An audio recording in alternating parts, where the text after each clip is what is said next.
दोस्तों नमस्कार। दोस्तों कल्पना कीजिए कि जब इस देश में विभाजन हुआ था तब लकीर खींच दी गई थी बीच में। अब उस पार से और इस पार के लोगों का जो हश्र हुआ था उसके बारे में कल्पना कीजिए। या उस समय की जो पीढ़ी के जो लोग हैं, आपके घर में बुजुर्ग होंगे, उनसे बात कीजिए उस समय की परिस्थितियाँ क्या रही होगी।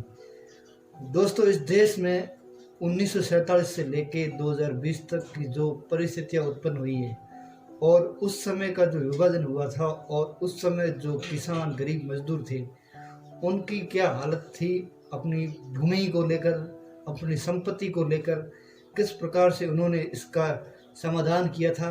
और आज जब 2020 में एक बीमारी के कारण भारतवर्ष में, पूरे विश्व भर में जो ऐसी परिस्थितियाँ उत्पन्न हुई है तो उसको लेकर हम किस प्रकार से सोच रहे हैं। दोस्तों हमें ये सोचना चाहिए कि जो हमारे देश में ये जो परिस्थितियाँ उत्पन्न हुई है इसको लेकर सरकार गंभीर है या नहीं। क्या सरकार का दायित्व तो बढ़ता है कि मजदूर किसान वर्ग के लिए कुछ हित किया जाए और उन वो मजदूर जिन्होंने इस देश की रूपरेखा तैयार की, वो मजदूर जो इस देश की अर्थव्यवस्था का प्रमुख आधार स्तंभ है, उनके लिए सरकार क्या प्रावधान कर रही है। तकरीबन देखा जाए कि आप यदि बसों में और ट्रेनों की व्यवस्था करने से यदि आप एक मजदूर को घर पे पहुंचा सकते हैं तब आप ये परोपकारी कार्य कर रहे हैं। लेकिन मैं इसको एक मजदूर के हिसाब से, एक मध्यम वर्ग के हिसाब से, एक गरीब के हिसाब से नहीं मानता, क्योंकि इसके कुछ कारण हैं। क्योंकि आपने जब 22 मार्च 2020 को जनता कर्फ्यू का ऐलान किया था, उसके बाद फिर आपने जो लॉकडाउन किया 3 दिन बाद, तब आपको ये सोचना चाहिए था कि इसके परिणाम क्या होंगे।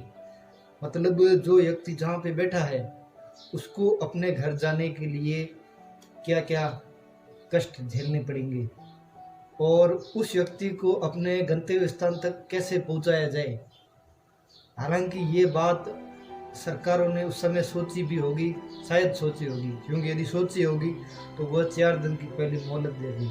आपको पता हो जनता कर्फ्यू के लिए केंद्र सरकार ने 5 दिन पहले आपको बता दिया था कि 22 मार्च को जनता कर्फ्यू होगा।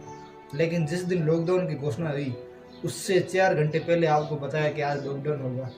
फिर आप कैसे बोल रहे हो कि मजदूर के लिए हमने परोपकारी कार्य किए हैं। दोस्तों एक भारतीय नागरिक के तौर पे देखा जाए तो इस प्रकार की जो संवेदनशील गतिविधियां भारत में आज उत्पन्न हुई है, एक मजदूर को आपने मतलब बेबस बना दिया है।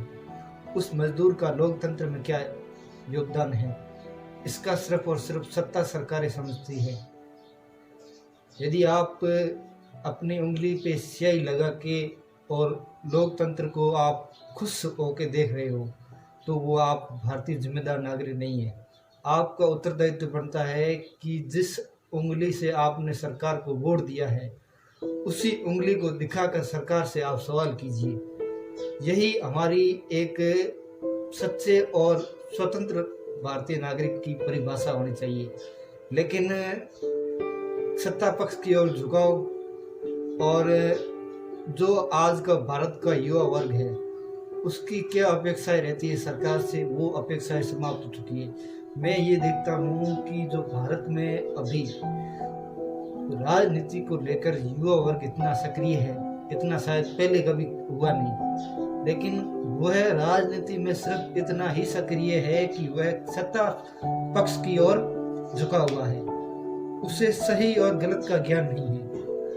आज का युवा वर्ग राजनीति को जोड़ के देखता है, राजनीतिक व्यक्ति को जोड़ के देखता है, लेकिन राजनीति के जो दोनों पहलू है उसके ऊपर वो चर्चा करने से बचता है, सवाल जवाब से वो बचता है, उससे विश्लेषण की बात की जाए तब वो बचता है। सरकार की योजनाएं और जो असफलताएं है उसके ऊपर बात की जाए तो वो बचता है। इसका कारण सिर्फ और सिर्फ एक ही है कि आपके दिमाग में जहर भर दिया गया है और ये जहर आपके दिमाग में तब तक रहेगा जब तक आप दोनों पहलुओं की ओर नहीं देखोगे। इसलिए मेरा ये मानना है कि जो भारत में राजनीति को लेकर जो साठगांठ हो रही है इतने वर्षों से, उस परंपरा को हमें तोड़ना है। यदि आप एक भारतीय सच्चे नागरिक की बात करोगे तो मेरा ये मानना है, यदि आपने उस सरकार को वोट दिया है और उस सरकार की आप कमियों की बात करो, सरकार की नीतियों की सफलताओं की असफलताओं की बात करो, मेरा ये मानना है कि मैं जहाँ पे सरकार की सफलता होती है मैं वहाँ सरकार की कामयाबी को बधाई देता हूँ, लेकिन जहाँ सरकार की योजना विफल होती है या उनकी कुछ योजनाएं गलत होती है तो मैं उसके ऊपर उनका विरोध भी करता हूँ। तो ये होता है एक स्वतंत्र नागरिक, हमें इस प्रकार से देखना चाहिए। इसलिए मेरा ये मानना है कि भारत में जो राजनीति को लेकर जो संक्रमण काल बना हुआ है वर्तमान परिस्थिति में, क्या उसको लेकर एक जो वोटर है, मतदाता है, वो सतर्क है? वो उन चीजों को देख रहा है जो एक मजदूर को, किसान को या गरीब वर्ग को होना चाहिए। यही बात थी आपके सामने।